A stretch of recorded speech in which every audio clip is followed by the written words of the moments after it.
So it looks like Toronto wants to put a cap on drivers. I'm sure that many cities, many drivers feel this way. But, you know, I always like to bring up these stories because we can learn from other cities. We can learn from their feedback. Or Lyft contribute to congestion in Toronto.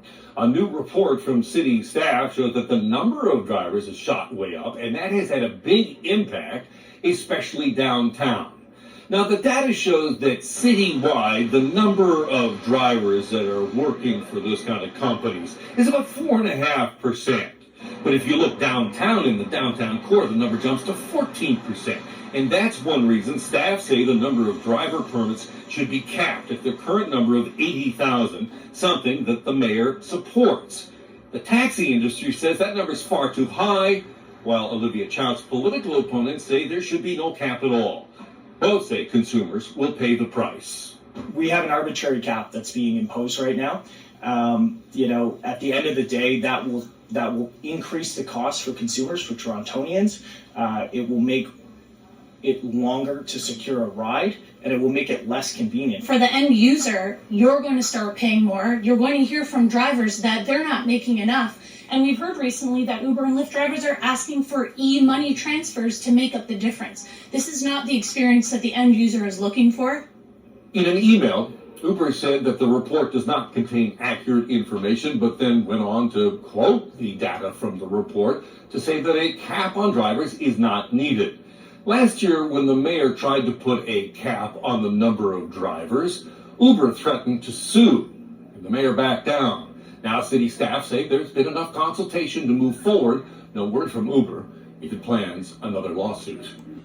So what is their game plan, right? They plan to sue. Now, you don't do as we, Uber or Lyft, want you to do, we will sue you.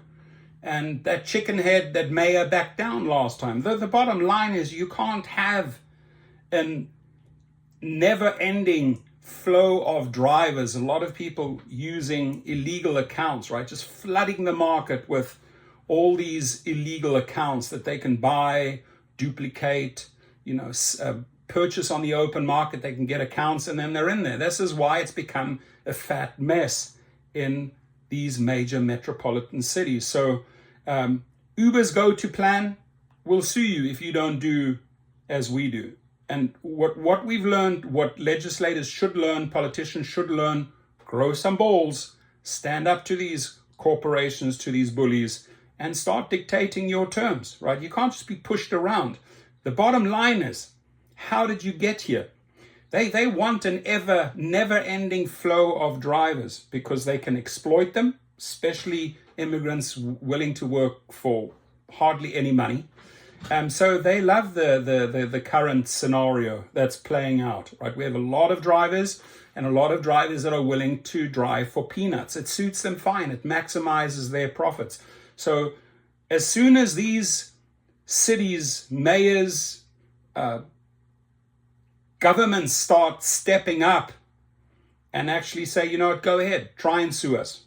Here are the caps. We're not going to allow this endless flow of new drivers who most of the time don't even get legit accounts. It has to end. The companies are creating this because there's no checks and balances anymore. They will allow anyone to come on the platform. They don't care. They don't ask any questions. As long as the trips are being taken, as long as the money is flowing, as long as they can abuse, exploit, and steal from drivers, this won't end. So it can only end when, for example, in this case, a Toronto mayor or any legislators, if they say enough is enough. Until then, nothing will change, my friends. Your comments, please.